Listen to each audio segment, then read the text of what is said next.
Ini sering kita ulang-ulang. Tidak ada kaitannya iman ini dengan kecerdasan otak. Tidak ada kaitannya sama sekali iman ini dengan kecerdasan intelektual seseorang. Orang ini strata pendidikan itu sudah mentok habis, dan di setiap jenjang pendidikan terus muntas semua mentok. Pesawat dia bisa rakit, komputer dia bisa buat, temuan-temuan yang menakjubkan dan bermanfaat untuk penduduk bumi. Tapi hidup 60 tahun, 70 tahun sampai mati nggak kenal kamu. Padahal kalau intelektual yang cerdas, tetapi seumur hidupnya dia tidak pernah bisa mampu untuk mengucapkan asyhadu an la ilaha illallah wa asyhadu anna Muhammadan rasulullah.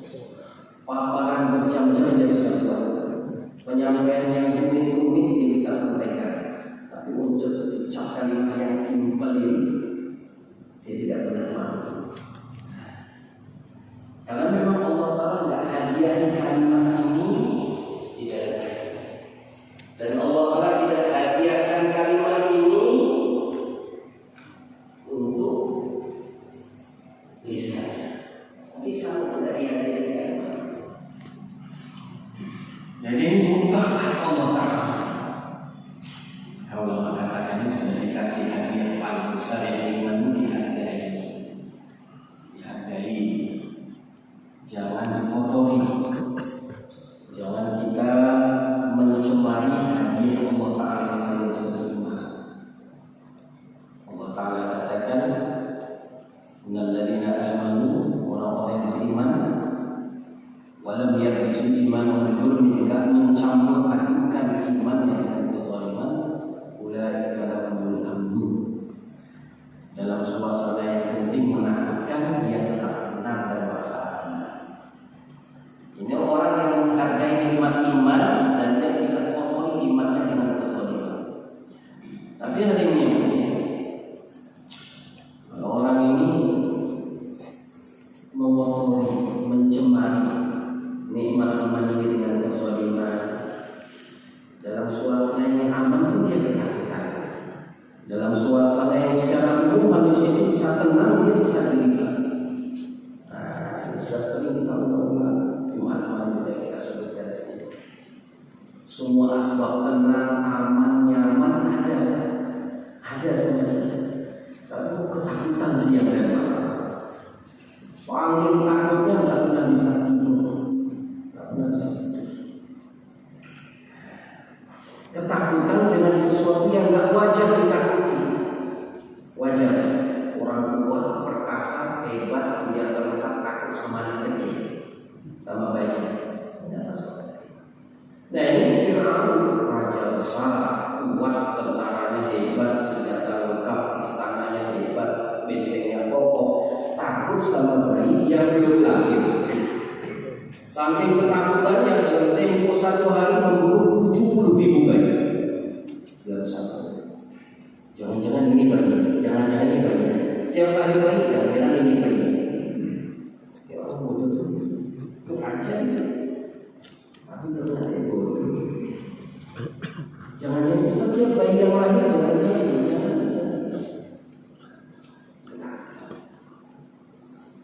Mengeluarkan anggaran yang besar, mengeluarkan jumlah tentara yang sangat banyak untuk membunuh. Masya Allah.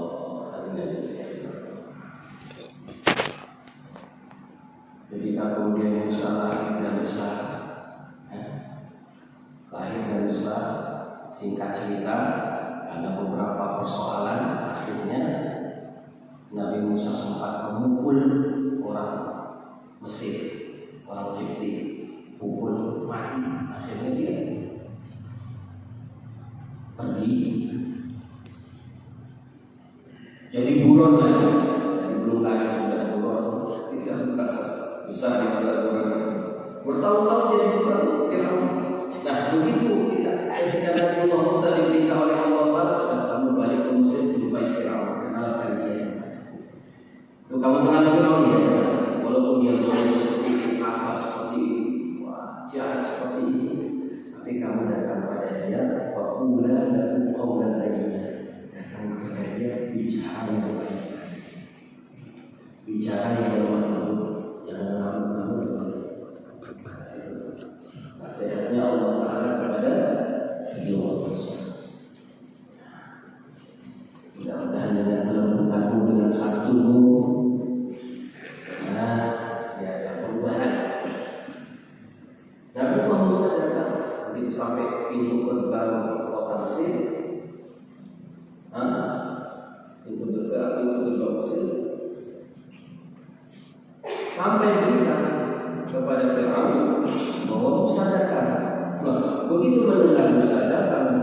bingung.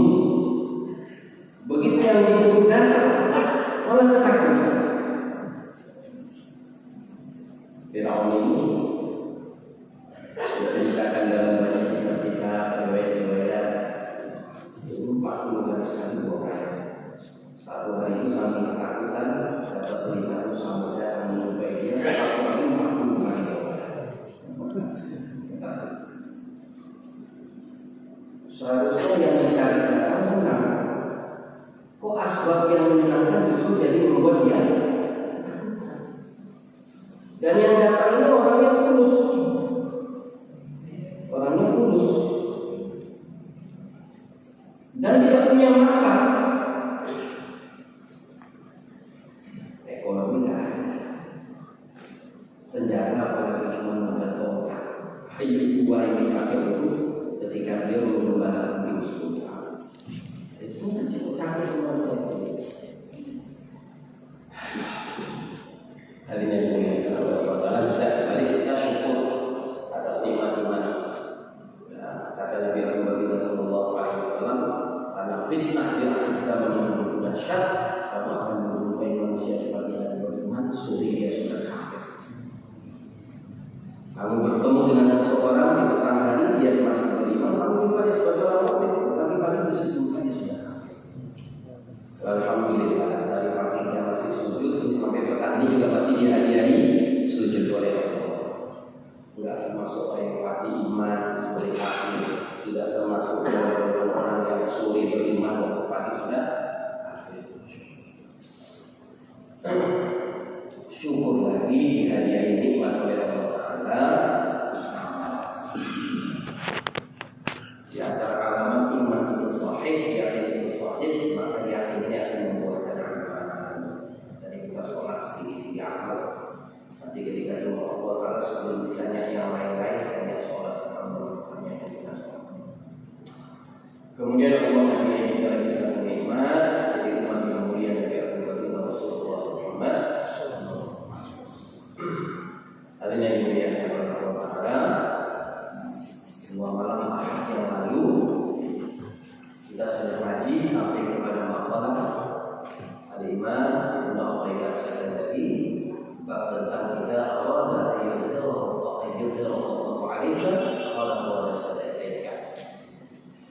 Kalau Allah Taala menzahirkan fadilah dan karunia untuk kita, maka Allah Taala akan menciptakan kekayaan. Amal itu ciptaan Allah hari ini ya. Jangan kita pikir kita ini bisa menciptakan amal kita. Nah ini pokoknya itu selain Allah itu sudah makhluk, sudah termasuk amal kita ini juga makhluk. Dan kita tidak bisa menciptakan amal. Wallahu khalaqakum wa ma ta'malun. Yang menciptakan jasad kamu Allah, yang menciptakan amal kamu juga Allah.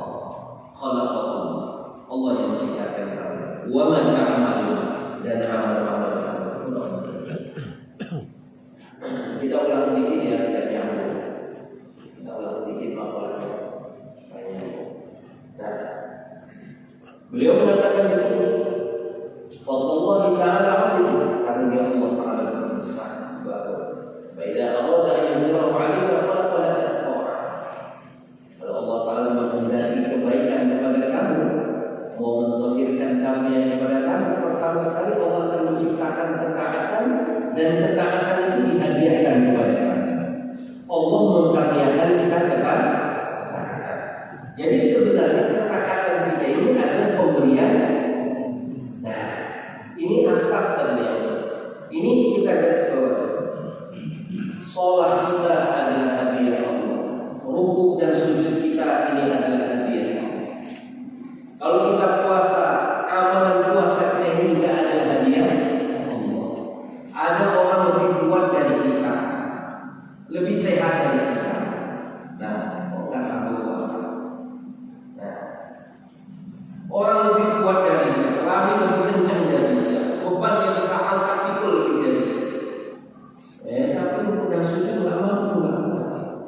Karena memang Allah tidak hadiahnya amal kita. Jadi ini penting hadiahnya supaya satu orang jangan merasa tinggi dengan amalannya. Karena bagaimana yang hanya menerima kebaikan amal dari Allah. Jadi jangan kita dengan amal itu merasa memberi kepada Allah. Jangan dengan ketaatan kita memberi kepada Allah. Dengan ketaatannya justru kita tetap terus menerima. Ketaatan kita itu adalah pemberian dari Allah. Nah, kalau Allah Taala memberi kebaikan kepada kamu, maka pertama sekali Allah Taala akan menciptakan ketaatan dan Allah karyakan amal ketaatan kepada kamu. Wahallaka biha. Sayang lebih dari Allah kepada kita bukan hanya dikarunia ketaatan. Allah letakkan kemanisan dan kelezatan di dalam ketaatan itu. Ini sayang lebih dari Allah. Ada orang sama-sama iman, sama-sama manusia, tapi satu dikasih iman, satu tidak dikasih iman. Ada sama-sama iman, dua beriman, tapi yang satu dikaruniai ketaatan, yang satu biasa-biasa saja. Nggak sholat, belum. Sholat tapi nggak jalan ke masjid. Tapi ini dikaruniai sholat berjamaah di mana ada saya. Dia sama-sama sholat, yang satu lezat, yang satu utamakan iman. Yang satu saya lebih Allah berkaryakan kelezatan di dalam ketaatan tadi. Yang satu belum. Ini saya lebih Allah kata yang satu. Wajah sebenarnya kemudian ketaatan itu Allah Taala disebutkan kepada kita. Nanti penjelasannya masuk di surat itu apa? Wa qala laka ya 'abdi anta muti'. Ketaatan tadi dari siapa? Dari Allah ya. Ketaatan tadi Allah karunia. Tapi kemudian Allah manggil kita, wahai hamba-Ku, anta muti', engkau benar-benar orang yang taat. Kita ini miskin enggak punya apa-apa. Ada orang sayang pada kita, enggak punya apa-apa. Kasih banyak. Gak punya sendal, dikasih sendal. Sana kemari jalan kaki, ini dikasih sepeda motor. Sana kemari tidurnya, dia kira-kira masjid, ini ada rumah tidur. Dikasih semuanya, sendirian, ini istri gue. Semuanya dikasih.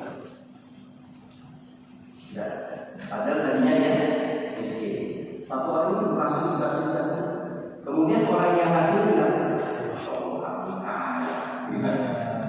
pas dibilang kaya itu iya memang gitu.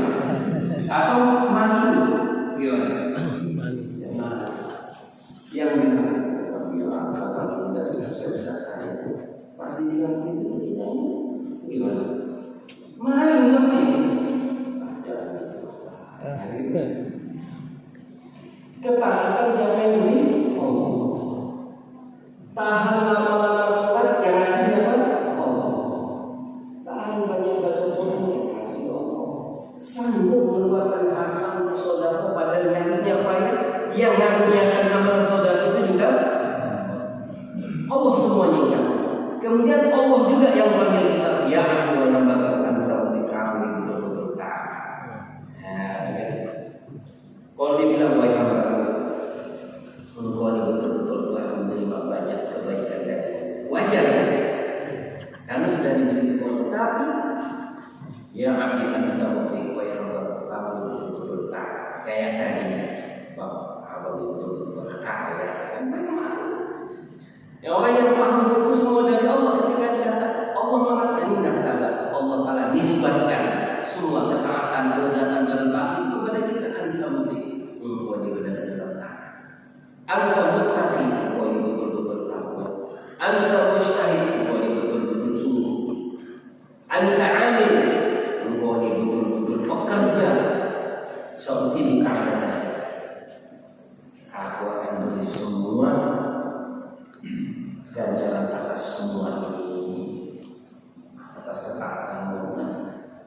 Wah, kalau kaya yang sudah punya baju, punya sendal, punya kendaraan, punya rumah, punya istri kaya, nanti tak akan boleh.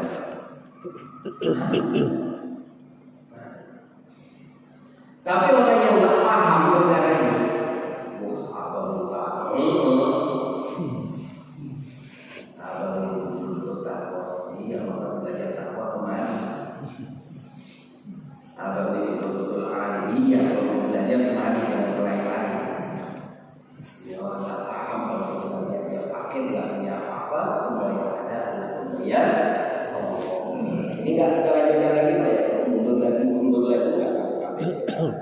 Jadi ringkasnya tadi yang semua kebaikan apapun yang sekarang kita bersama dengan kita itu adalah karunia ihsan dari Allah. Sudah kita maksudkan.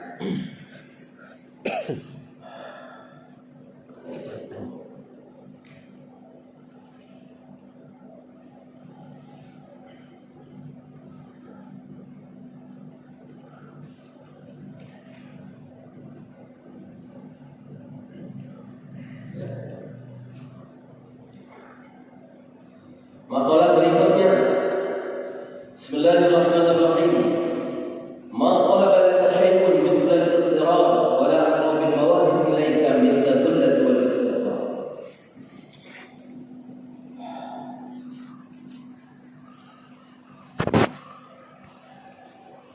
Allah Ta'ala meminta dari kita.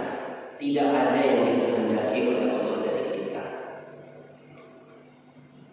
untuk lebih cepat datangnya pertolongan Allah kepada kita melebihi sifat ittirah. Ittirah itu apa? Merasa kita bisa pepet tanpa pertolongan tanpa Allah ini saya sudah bahaya. Merasa dirinya dalam bahaya senantiasa kalau dirinya ditinggalkan. Nah, ini yang Allah Ta'ala mau ada dalam kiai saya sering nasihat ini dari santri. Nah, kami harus senantiasa menjaga dan mengawasi suatu perkara yang senantiasa menjadi titik pandang Allah Subhanahu. Apa yang Allah paling inginkan perkara itu dalam hati, ada dalam hati kamu, itu senantiasa kamu jaga ada dalam hati, lestari. Salah satu di antaranya ini perasaan sifat ittirah. Ittirah ini apa? Perasaan kita, saya ini dalam bahaya kalau tidak ditolong oleh Allah. Saya ini dalam keadaan apapun, saya tetap dalam keadaan bahaya. Saya dalam keadaan yang sangat genting kalau sempat ditinggalkan. Nah, walaupun sedang sehat-sehatnya ini, kalau saya ditinggalkan oleh Allah, maka saya dalam bahaya. Walaupun saya dalam keadaan lebih sekarang ini, tapi kalau saya ditinggalkan oleh Allah, maka saya dalam bahaya.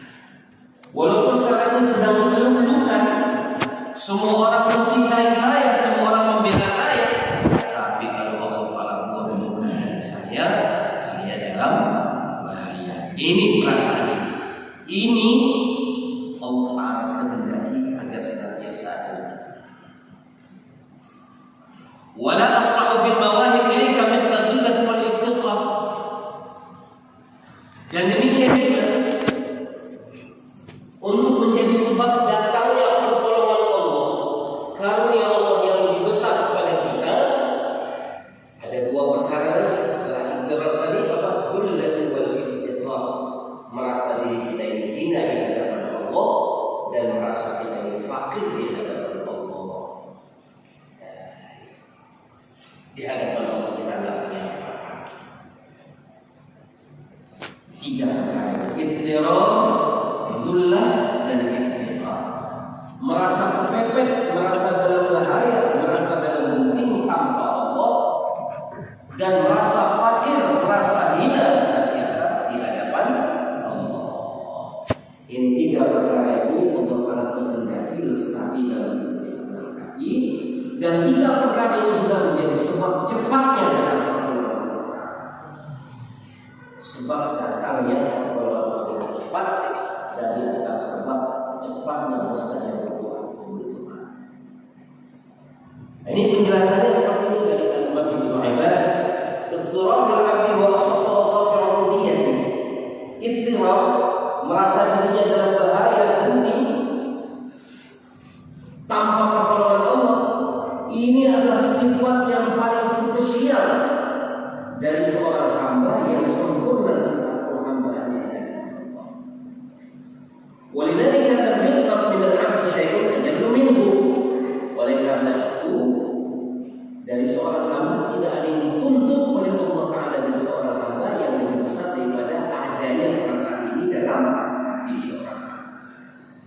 Jadi intinya kita ini jangan merasa tahu, jangan merasa bisa, jangan merasa mampu, jangan merasa punya.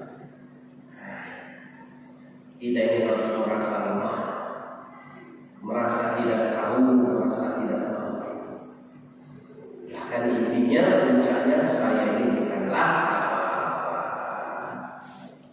Dan untuk bisa ada perasaan seperti ini kita perlu minta kepada Allah. Karena ini karunia Allah bisa meminta. وقال أبو محمد بن عبد الله بن مناسب رضي الله تعالى عنه العبودية الرجوع في كل شيء إلى الله عز وجل. Apa itu ubudiyah? Ubudiyah kan kita sering mengatakan berubudiyah. Apa itu ubudiyah? Ubudiyah penghambaan yang sempurna. Sifat perasaan hamba yang sempurna adalah ar-ruju' fi kulli syai'in ila Allah azza wa jalla. Senantiasa rujuk kepada Allah dalam segala hal. Senantiasa rujuk kepada Allah dalam segala hal. Di setiap keadaan dan waktu. Al-haddil ittirab dan tingkat rujuknya kepada Allah itu level rujuknya itu memang rujuk orang yang betul-betul kepepet, nggak punya, butuh bantuan kepada orang itu. Kepepet nggak tahu, sementara kita harus tahu dan kita datang kepada orang yang tahu. Bagaimana caranya? Merendahkan diri. Nah, wa fihi aidan khasiyat ijabati du'a. Dan di dalam adanya sifat ittirar dalam hati ini adalah khasiyat ijabati du'a, memiliki khasiat untuk mustajabnya doa. Jadi ada ulama yang berdoa, Allahumma inni faqirun ilaik, sifatnya ada dalilun ilaik, si hidayah sedang ada. Sayyidina Husain, Sayyidina Ali, Sayyidina Habibin, kalau sujud panjang-panjang. Salah satu di antara beliau Ali, dengan karena banyaknya sujud, beliau dikenal dengan istilah panggilan gelar sajjad pada banyak sujud. Sholat sampai 1000 rakaat, panjang-panjang sholat. Dalam sujudnya dia selalu doa, Ilahi abduka bifidai, Ilahi hakimu bifidai, Ilahi sahibuka bifidai, Ilahi miskinu bifidai. Oh, ini hamba saya yang sedang berada di atas bumi. Oh Rabbu, ini si miskin sedang berada di teras depan rumah. Oh Rabbu, ini si fakir sedang berada di teras rumah. Oh Rabbu, ini si peminta-minta terakhir sedang berada di pintu rumah.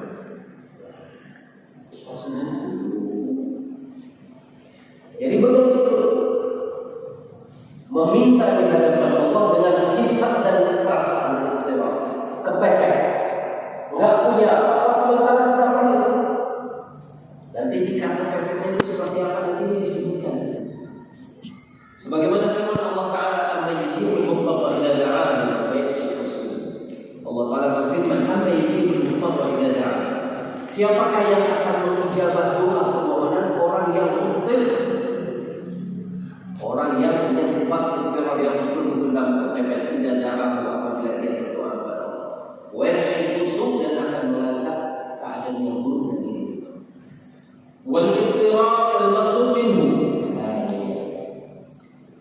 Ittirar yang kita sebutkan tadi yang dikehendaki adalah alla yatawahham al-'abdu min nafsihi syai'an min al-hamd. Sampai kepada titik jangan ada perasaan dalam dirinya bahwa diri punya kemampuan dan punya kekuatan. Wala yara nafsihi sababan min al-asbab ya'tamidu 'alaih. Dalam dirinya memiliki asbab yang bisa dia jadikan sandaran dengan asbab itu untuk menyelesaikan masalah. Au yastanidu ilaih, yang dengan asbab itu dia akan bersandar untuk dapat pertolongan. Wa yakunu bi manzilatil ghalib. Ini persisnya. Ringkasnya didapatkan seperti orang yang sedang tenggelam. Sedang orang sedang tenggelam tidak bisa berenang. Kayak mana ya?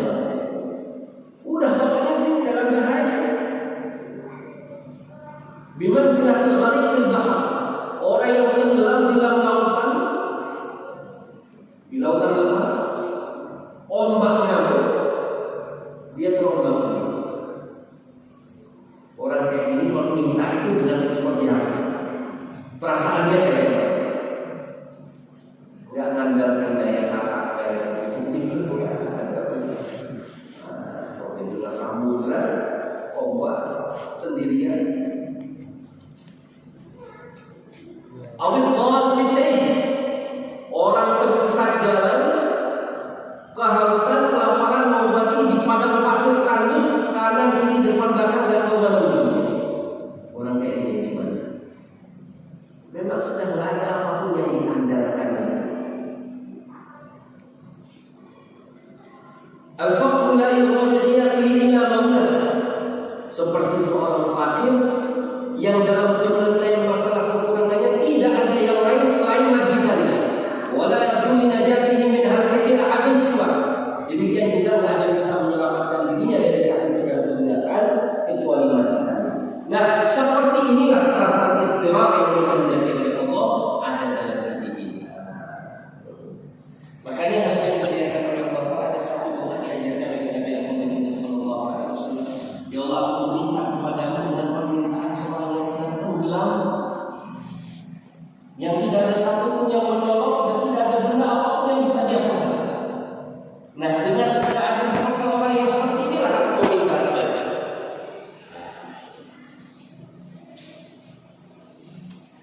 وقال بعض العارفين المضطر الذي يقف بين يدي مولاه فيرفع يديه اليه بالمسألة عليه وبينه وبين حسنة يستحق بها الشهيدان. Sebahagian ulama wali-wali Allah Ta'ala memberikan penjelasan ini. Al-Muttar, sifat ittirar, sifat orang yang memiliki sifat ittirar adalah orang yang berada di hadapan Maula, di hadapan majikannya, maksudnya di hadapan Allah Ta'ala, mendengarkan kata-katanya, meminta kepada Allah, fala yara bainahu wa bainahu hasanah.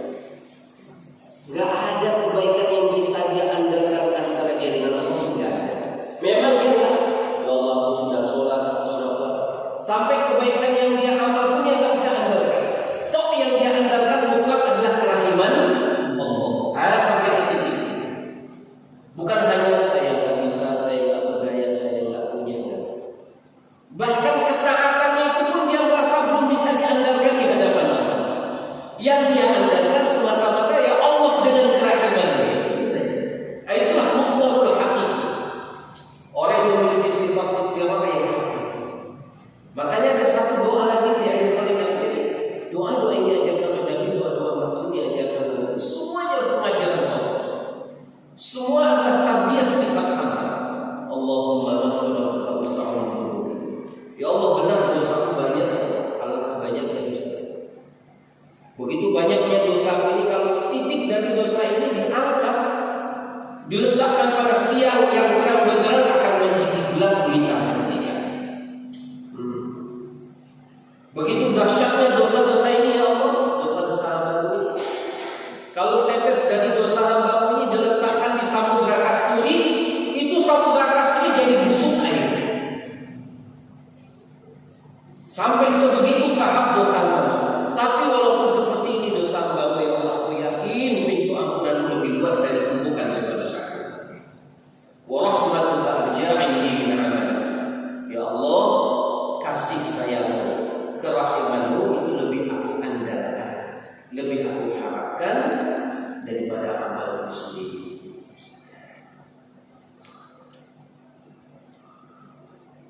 Sayyidina Umar bin Abdul Aziz, cicitnya Sayyidina Umar, cicit Sayyidina Umar.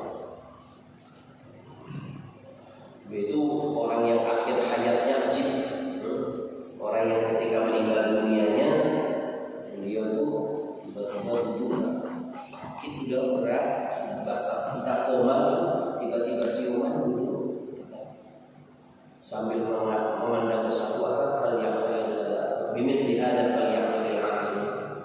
Wah, untuk yang seperti inilah maunya orang berlomba-lomba. Kemudian beliau berkata, Allah dan ini. Apa kira-kira yang beliau lihat waktu itu? Sampai untuk yang seperti ini harusnya manusia berlomba-lomba. Allah Ta'ala tampakkan surga. Nah, orang yang seperti ini hadiahnya, kalau doa, apa yang dikatakan ya Allah? Engkau berjanji, innaka qulta inna rahmati wasi'at kulla syai' wa qawluka al-haqq wa anta al-haqq. Ya Allah, engkau adalah zat yang maha dan kalamu adalah hak, dan engkau telah berjanji di dalam kalamu yang suci. Sesungguhnya rahmatku memiliki segala sesuatu. Dan aku ini termasuk sesuatu di alam ini. Memanglah karena dosa-dosaku tak layak untuk sampai kepada rahmatmu, tapi rahmatmu patut untuk sampai kepada-Mu. Karena aku ini termasuk sesuatu. Sedangkan Kau telah mengatakan rahmatku menyelimuti segala sesuatu. Allahumma maghfiratuka awsa'u min dhunubi wa rahmatuka arja'u li min amali. Ini termasuk kalimat yang termasuk beberapa kalimat yang akhir yang diucapkan oleh Habib Syekh Muhammad Ilyas rahimahullah pada saat dia wafat. Allahumma maghfiratuka awsa'u min dhunubi. Ya Allah, pintu ampunanmu lebih luas daripada tumpukan dosa-dosaku. Ini orang catatan hidupnya dari kecil sampai wafatnya, riwayat hidupnya tercatat dengan rapi, tidak terlibat dengan maksiat. Ya bukan berarti maksum tidak.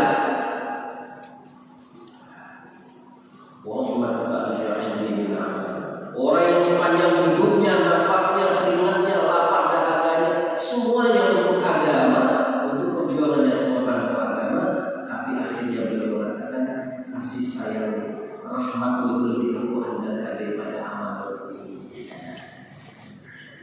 Ya.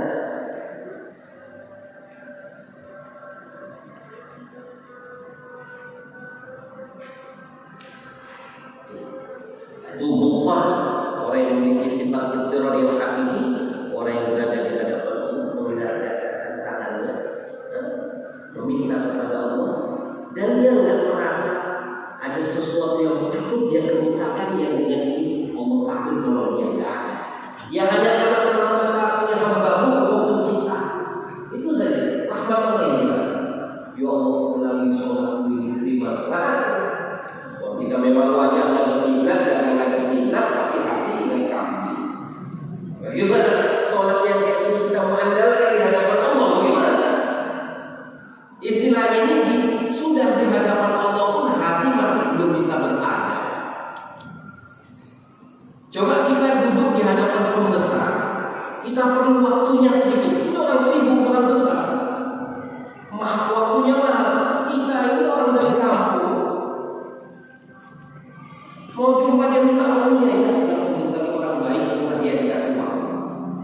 Waktu yang sedikit, kesempatan emas, dia ngomong sampai dia bisa. Bagaimana? Ini kan kurang ajar, tidak berkata.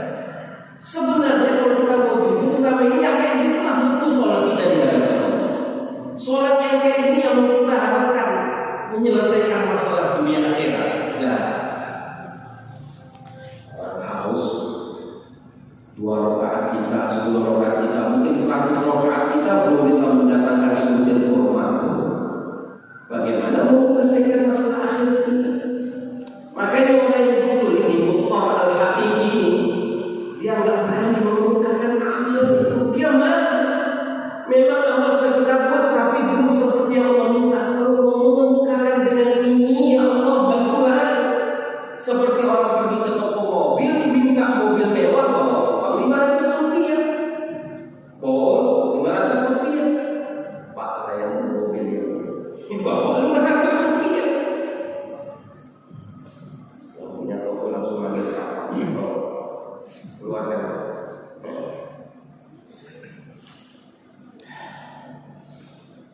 Dia tak melihat apapun ada dalam dirinya yang bisa diandalkan selain rahmat Allah. Saya pun ya Allah sambil mengatakan habli ya Allah, wahai junjunganku ya Allah, kami akan dengan rahmat bila syai, bukan dengan sebab sesuatu, semata-mata sebab gerak itu. Wa dhullatul iftiqar, tadi penjelasan itu tadi. Ada dhullatul iftiqar, merasa diri hina dan tidak punya apa-apa. Allah dilazimani dan وهما موجبان لإسراع مواد الحق تعالى إلى العبد المتصل بالإيمان. Adapun sifat dhullah, merasa diri hina di hadapan Allah. Iftiqar, merasa enggak punya apa-apa di hadapan Allah. Dua perasaan ini adalah dua perkara yang memang menjadi sebab li islami mawahibil haq, cepatnya datang karunia Allah, pertolongan Allah ila al-abdil mutasif bihima, kepada seorang hamba yang memiliki sifat dan perasaan seperti ini. Mana dalilnya? Wa la isyaratu bil qawli azza wa jalla, sebagaimana Allah telah berfirman dalam Al-Qur'an, wa laqad nasarakumullah, sungguh Allah telah menolong kamu di Badr, di peristiwa Badar.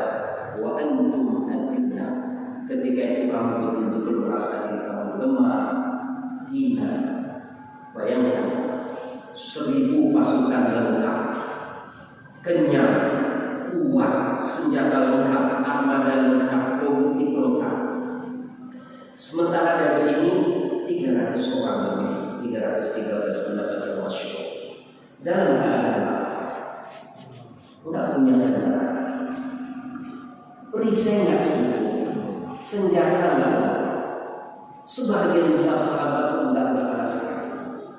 Betul-betul secara matematis mereka ini lemah, dan memang mereka merasa lemah di hadapan Allah. Tetapi dengan sebab merasa lemah, merasa hina, merasa enggak berdaya, itulah walaqad nasarakumullah, justru Allah menangkan kami di atas orang yang merasa unggul. Sudah sampai sini, ada yang mau mengatakan satu daripada, ada yang mau mengatakan.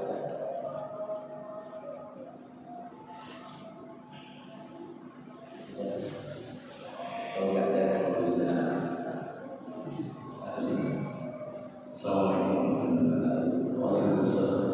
bagaimana ini ketika ada orang muda yang mencoba adalah dua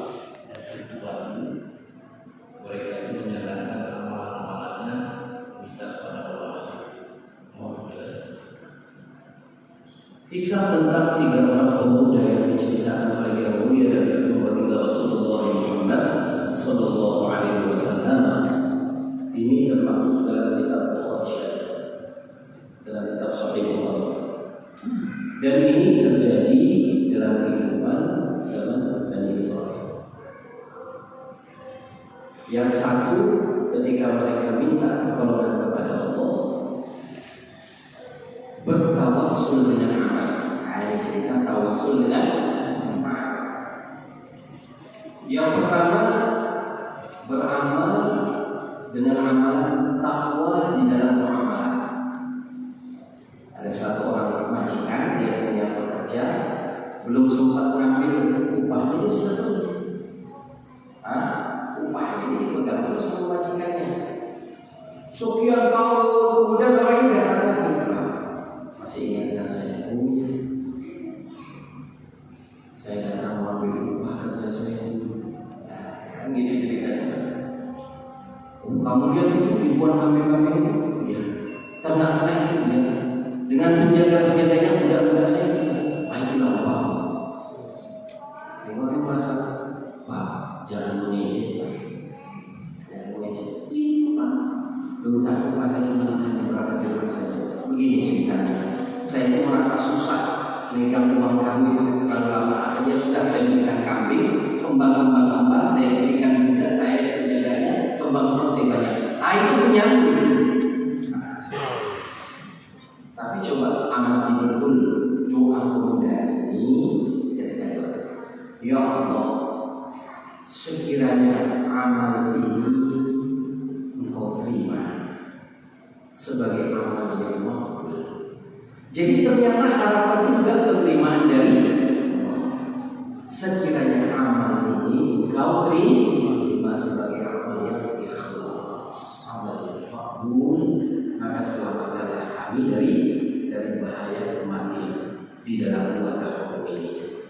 Kemudian tawassul dengan takwa dalam muasyarah. Takwa dalam muasyarah ini ada satu orang sepupunya ini jatuh hati dengan sepupunya dalam keadaan fakir, minta bantuan kepada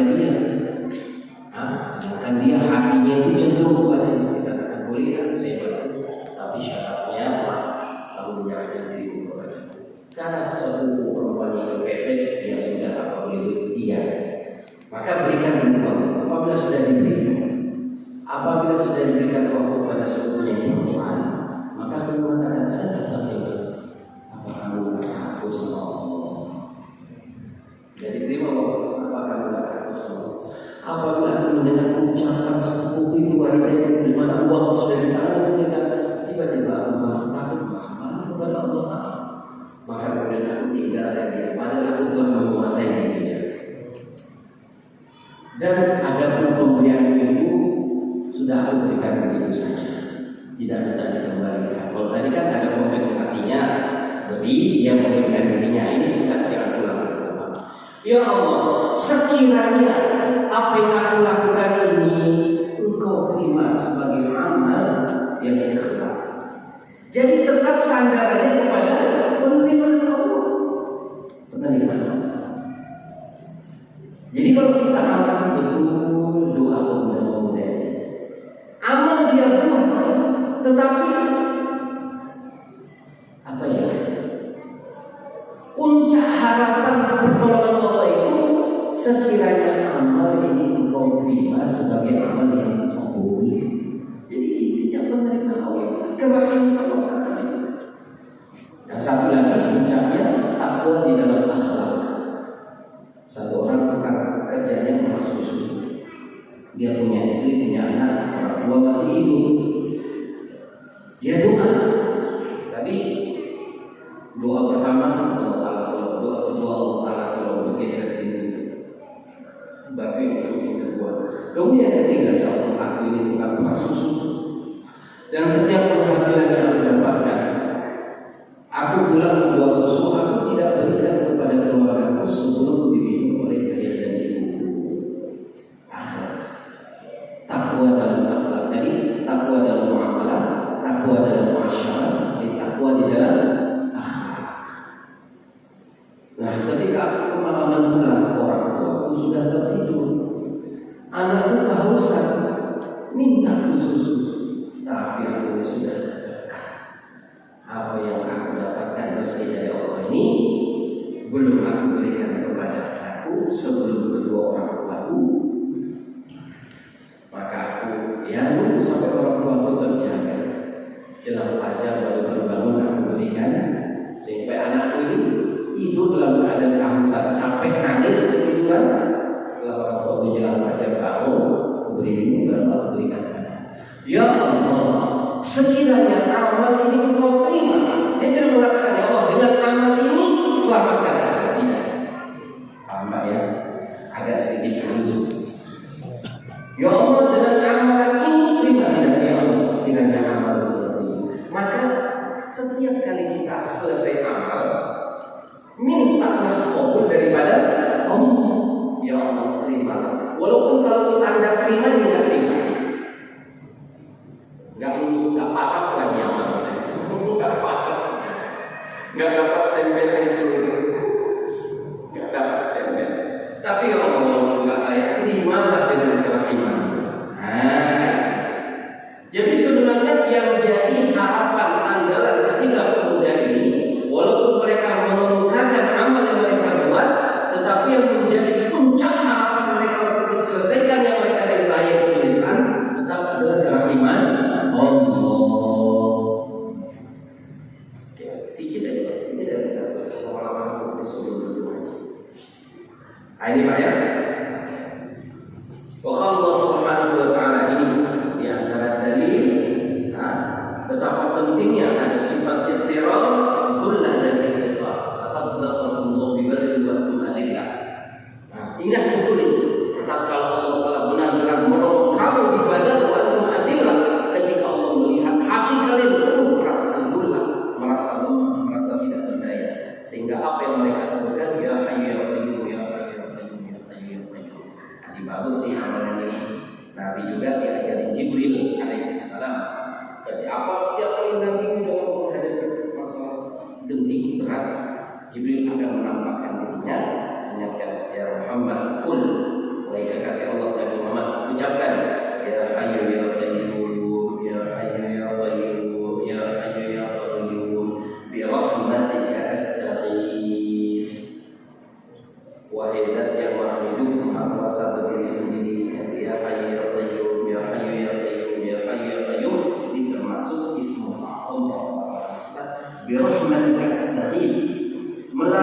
rahmatmu, aku minta tolong kepadamu. Aku meminta pertolongan kepadamu dengan rahmat. Doa yang senantiasa dibaca oleh Nabi ketika sujud witir atau tahajud. Allahumma inni a'udzu biridhaka min sakhatik.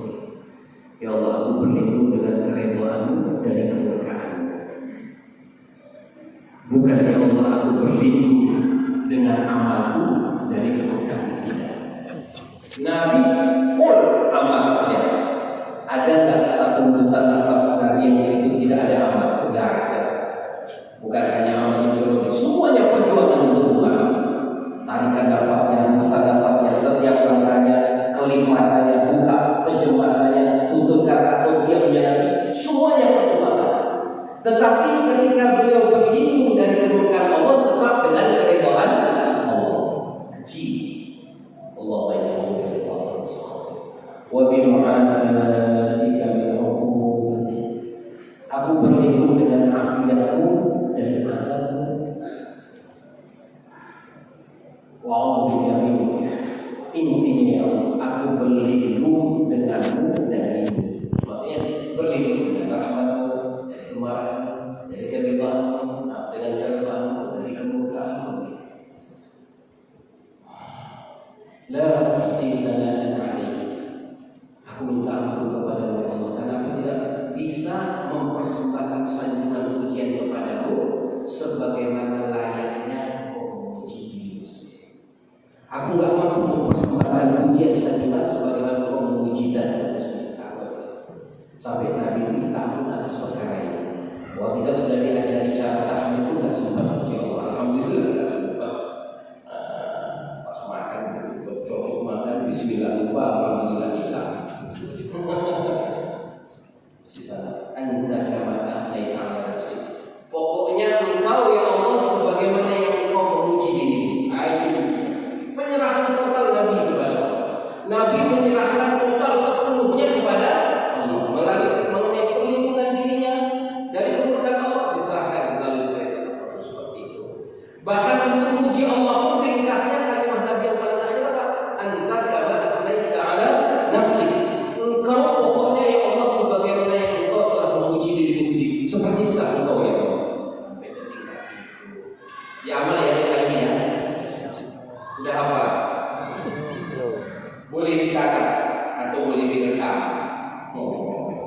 Tapi jangan disebarluaskan. Ya Hayyu ya Qayyum.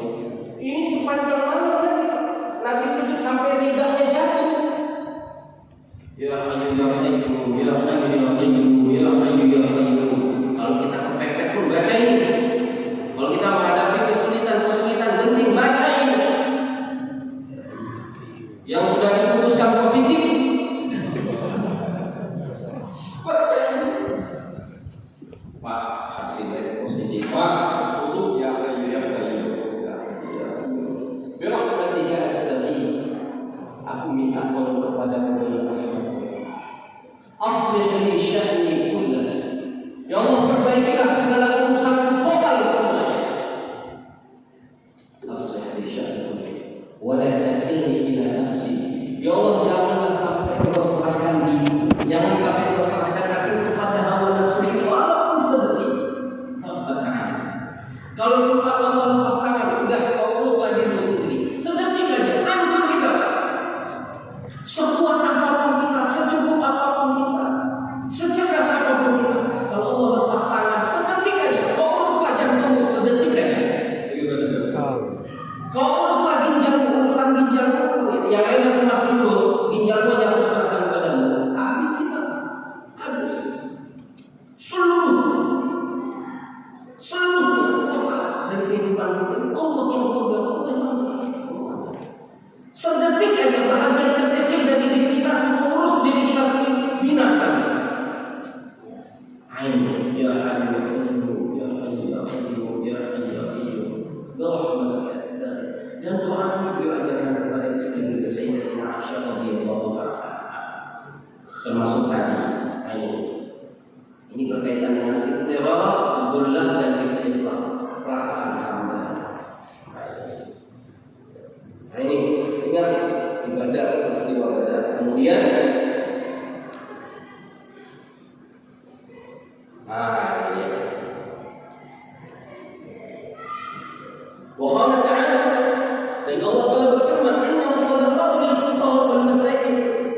Kita paham? Sedekah itu kan untuk fakir dan miskin. Sedekah itu untuk fakir dan miskin.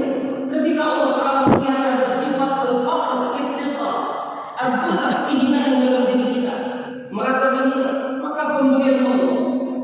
Maka ulama mengatakan, sebahagian ulama mengungkapkan dengan ungkapan ini ihsan Allah, santunan Allah. Ada yang mengatakan lagi dengan ungkapan ini afiat, iman, selamat. Ini adalah sedekah Allah kepada kita. Berbeda dengan hadiah. Hadiah karena kita memuliakan seseorang, kita hadiahi sesuatu. Nah, ketika Allah telah memuliakan hamba-Nya, Allah akan limpahkan hadiah kepada kita. Ya. Fala tadkhul jannata 'amalika wa 'ilmuka. Ini penting nih kalimat ini, penting kali ini. Itu selama kalimat kita mudah-mudahan Allah Taala berikan kita husnul khotimah. Jangan sampai kamu masuk ke dalam taman amal kamu. Taman amal maksudnya kan di depan kan kita beramal. Kita ada sholat, puasa, zakat, haji, umroh, apalagi zikir, tilawat. Seumpama diumpamakan taman amal. Wa ilmika, usul kita belajar. Udah pesantren, udah di jamiah, university, udah ngaji, bidang tafsir, serata 2, 3, tafsir, macam-macam.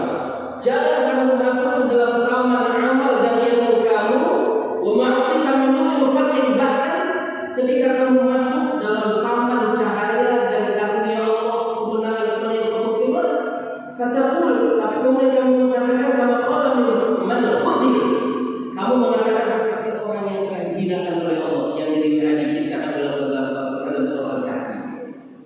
Wa dakhala jannatahu wa huwa zalimun li nafsihi qala ma adunnu an tabida hadhihi abada.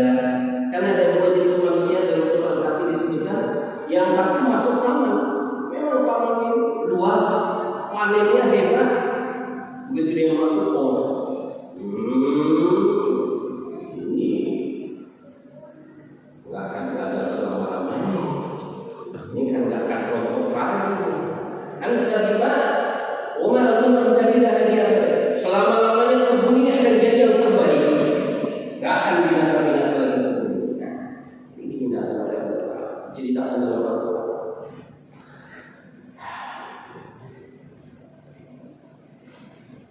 Walakin tadkhulha, tetapi ketika masuklah kamu ke dalam taman amal kamu, di dalam taman ilmu kamu, dalam taman nur yang Allah sudah berikan kepada kamu, fatih, kemenangan yang Allah sudah beri kepada kamu, masuk kamu dalam karunia Allah Taala sambil mengatakan masya Allah la quwwata illa billah.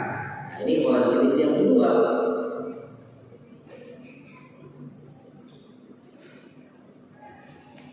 ولولا إذ دخلت جنتك قلت ما شاء الله لا قوة إلا بالله. Masuk dulu. Masya Allah. Ini yang kata kemarin sudah dulu. Yang batangnya ini sudah berdarah. Nah ini yang kemarin sudah putih, sekarang sudah berdarah. Masuk lagi sudah berbuah. Masuk lagi sudah ragu. Masya Allah, ini semua kehendak Allah. La quwwata illa billah. Tidak ada kuat, tidak ada satu kekuatan yang mengubah benih menjadi batang kecuali Allah. Menumbuhkan dahan pada batang kecuali tidak ada satu kekuatan yang mengubah putih menjadi bunga, bunga menjadi buah, buah menjadi ranum kecuali Allah. Kita nafikan diri kita dan ikhtiar kita. Ibaratkan Allah Taala ketika masuk. Nah, selamat kamu. Jadi ada dua jenis manusia. Ketika masuk kebun yang dia berhasil, kebunnya sukses. Kebun duriannya. Ada.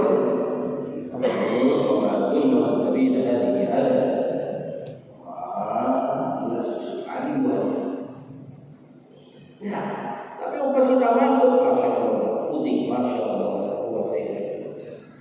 masya Allah, masya Allah, udah buat masya Allah. Udah ramu siap petik, masya Allah, masya Allah. Ini Kalau masuk itu juga begitu. Ketika kita masuk ke dalam taman amal, taman ilmu, artinya kita dikaruniai amal, katakan bahwa amal ini semata-mata adalah karunia. Pengetahuan kita, kefahaman agama ini juga adalah ihsan Allah. Cahaya penerang sehingga kita bisa membedakan hak batil, palsu, asli, pura-pura, sungguhan. Ini juga adalah ihsan Allah. Fathih, kemenangan yang kita dapatkan juga adalah dari Allah. Wafam Nabi sallallahu alaihi wasallam. Oleh karena itu pahamlah oleh kalian semua tentang makna hadis Nabi sallallahu alaihi wasallam, la haula wala quwwata illa billah, kanzun min kunuzil jannah. La haula wala quwwata illa billah adalah perbendaharaan di antara perbendaharaan surga. Penyelamat